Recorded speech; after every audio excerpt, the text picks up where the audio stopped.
In this session, we're going to check out what's new and cool in Microsoft Entra's Conditional Access. Are you ready?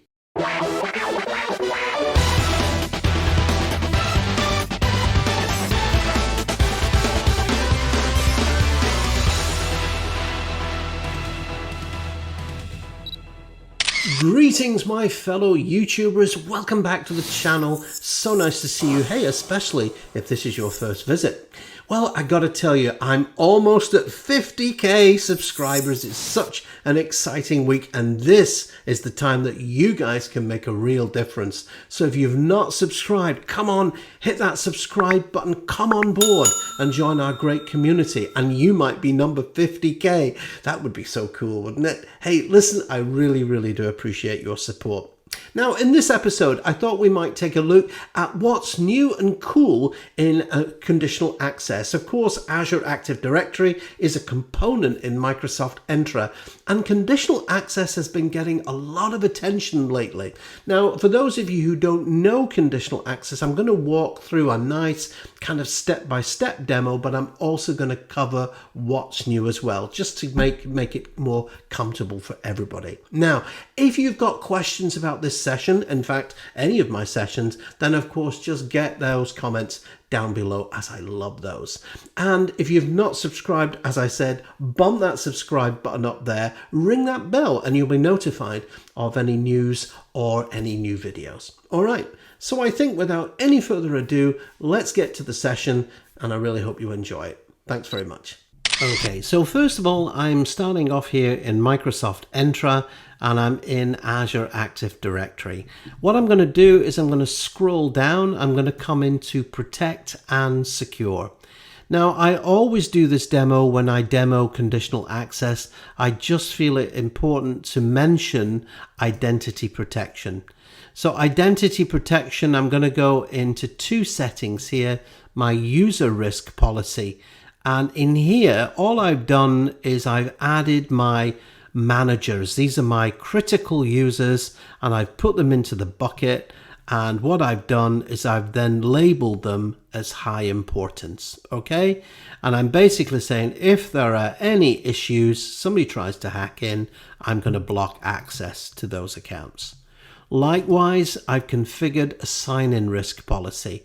Again, those same three users, again with high risk, and this time I've said require multi-factor authentication.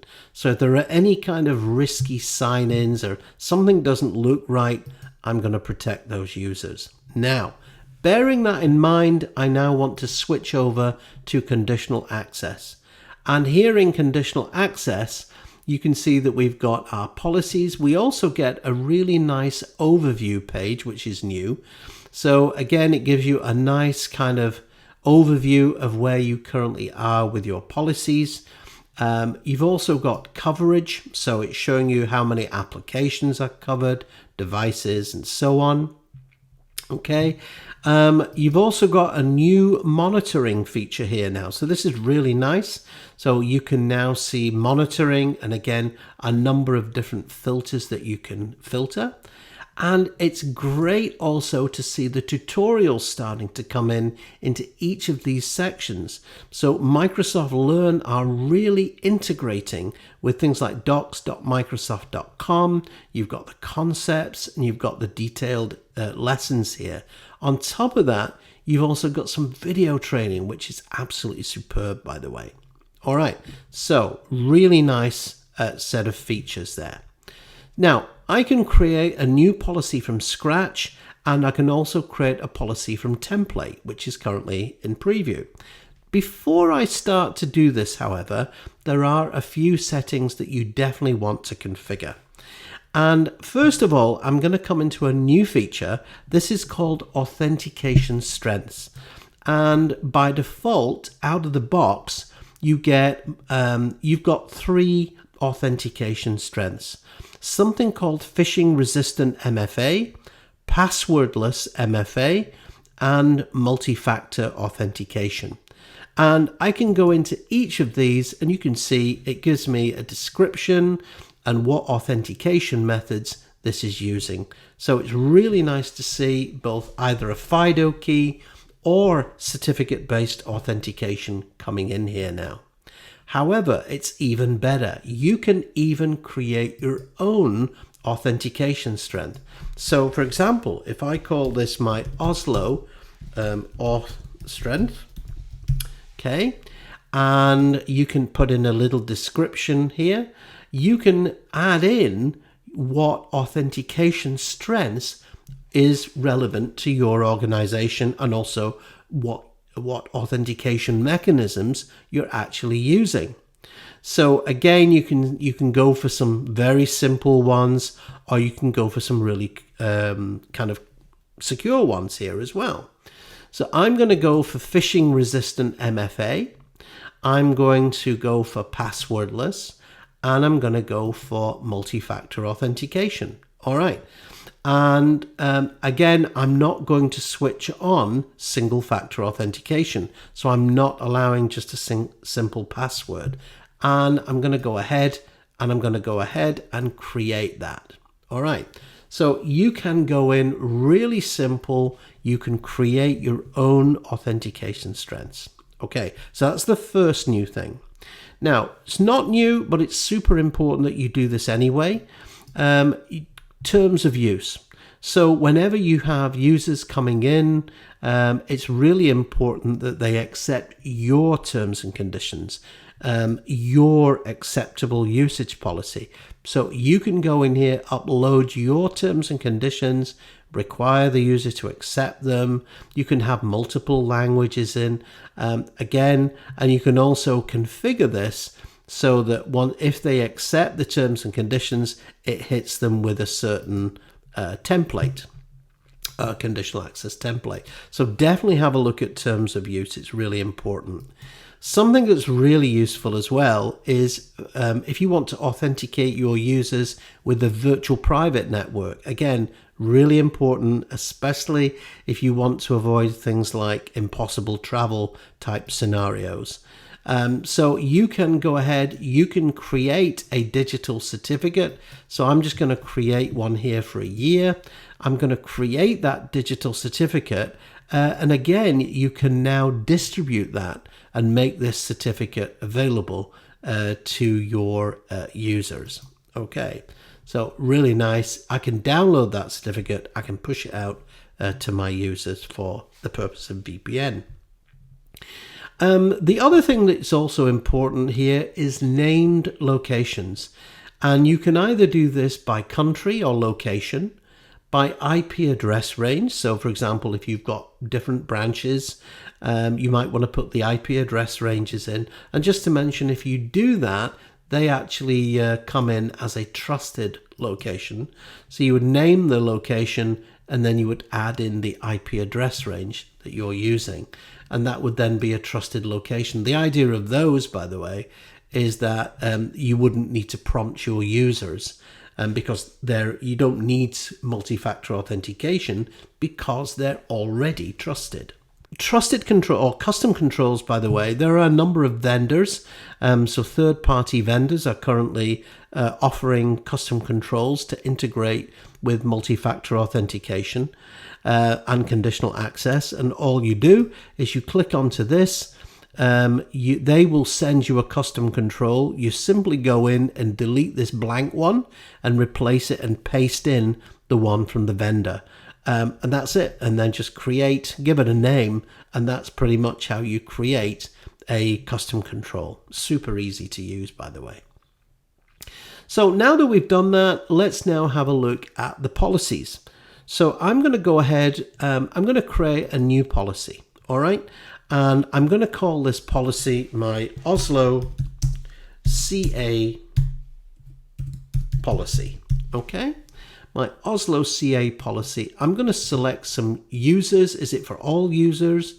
Is it for specific users? So you can really tailor it, by the way. So you can create conditional access policies for guests or external users. So if somebody's coming into your office with their own device, for example, you might want multi-factor authentication.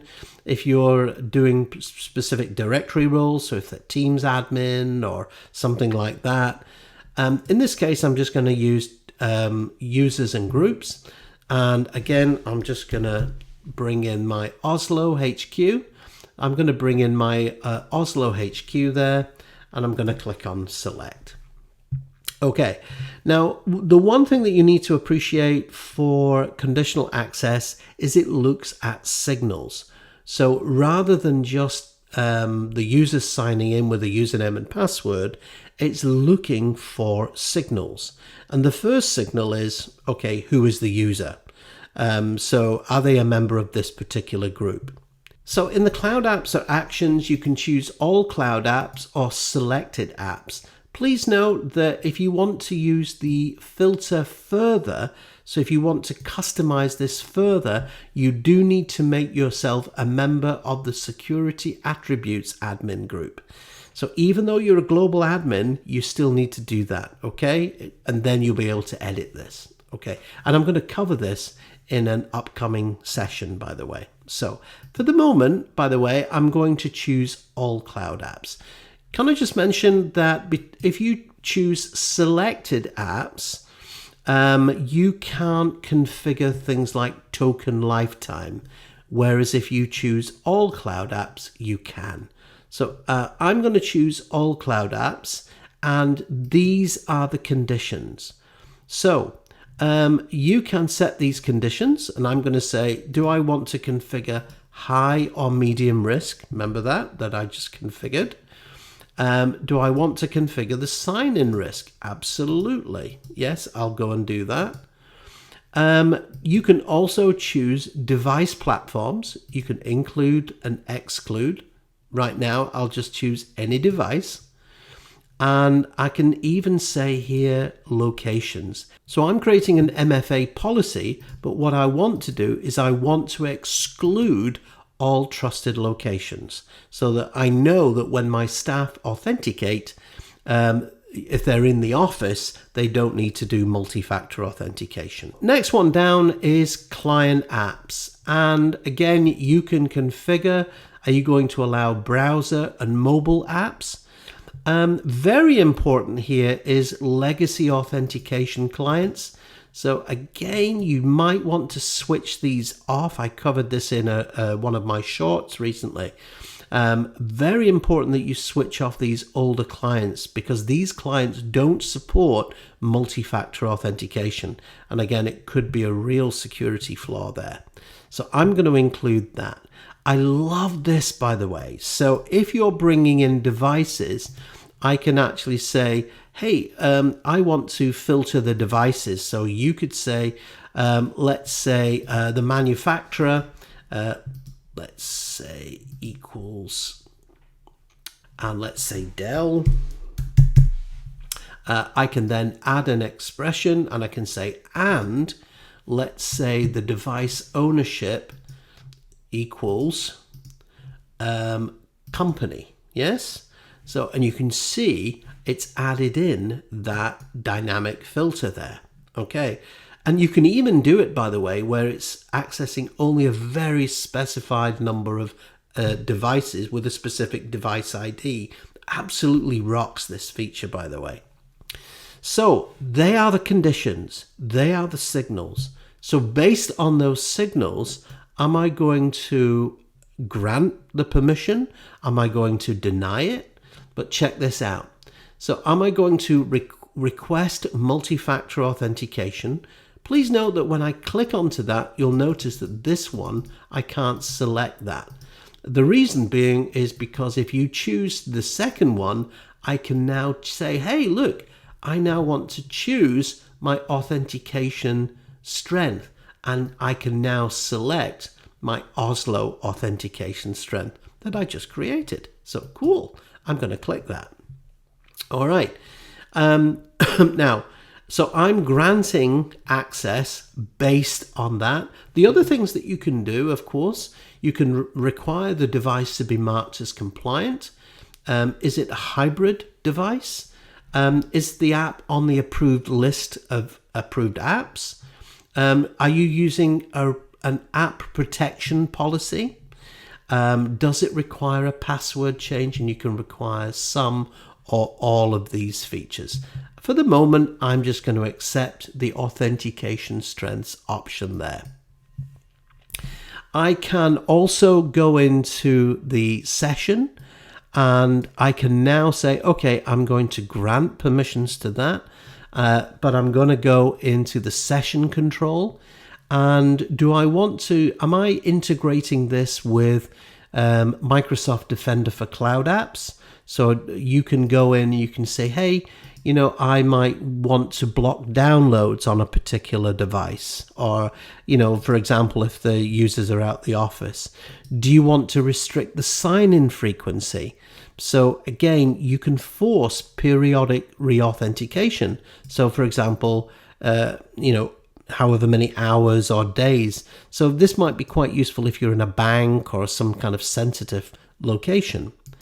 Likewise, continuous access evaluation. This is a new feature. So CAE, essentially what this does is it looks for unusual behavior. So it uses AI and machine learning. And essentially, if anything doesn't quite look right, it will re-prompt the user to re-authenticate. Okay? So again, really useful. Persistent browser session. So again, do you want it to be always persistent or never persistent? So this is the keep me signed in. Remember, you know that. Continuous access evaluation, awesome technology, as I said, and disable resilience results or defaults. Now, when I created this policy, just to tell you how this works. You'll notice I've not put any numbers in here, but you can actually put in, let's say, EM01, and that means enable in an emergency, right? So if you create a policy, this is then cached on the user's device. If the connection goes down between Microsoft, let's say there's a problem with the data center, this policy will then become the default policy on that user's machine. Okay, so again, just to say that you can also put policy IDs in there as well. Okay, now I can switch this on in report only mode. I can switch it on, so I'm going to go live. Okay, or do you want to switch it off? Heck, let's go into reporting mode only. This is quite useful. It's kind of almost like a try before you buy type policy. And there we go. We've now got our policy here. And the next thing then is if I want to create a policy from a template. Again, this is new. It's currently in preview at the moment. And every time I look at this, there are more and more templates available. So we have different, you want a secure foundation. There are a number of templates for secure foundation, for example, blocking legacy authentication. Zero trust, very important. Again, these are different policies for different sets of users. Remote work. So again, if you've got users coming in remotely, protecting administrator accounts and potential emerging threats. So again, requiring phishing resistant policy for admins. Now, just be careful when you set these up, of course. You don't want to lock yourself out. Okay. So again, I could do one for, let's say, remote work. I'm going to say block legacy authentication. I can download the file preview as a little demo, and I can also view the policy here as well. And I'm going to go ahead and I'm going to create that policy. So again, I'm going to put the policy into reporting only mode, and you can see by default it's going to all users, okay? And it's excluding the current user, so the admin account there.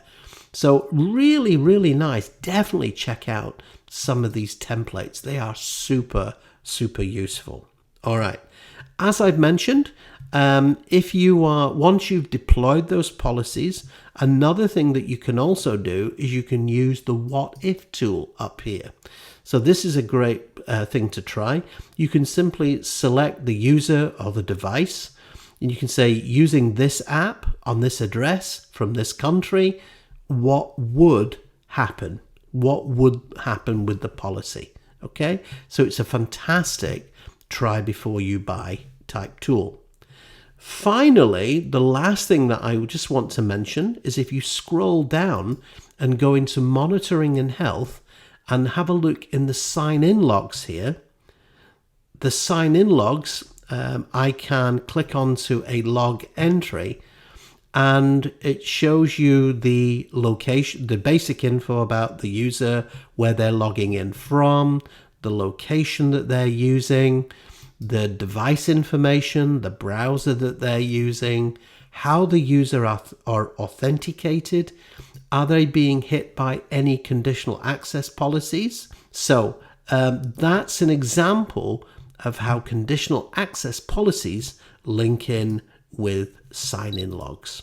So there you have it, a little bit of Microsoft Entra's conditional access. Isn't that cool? Hey, listen, if you enjoyed the video, please bump the like button up there. It really does make a difference to the video. And if you're not subscribed, well, hey, come on board. Come and join our great community that's growing. And if you've got comments, questions, as ever, just get those down below and I will do my best for you. That's it for today. Thanks so much for your visit. I'll see you soon.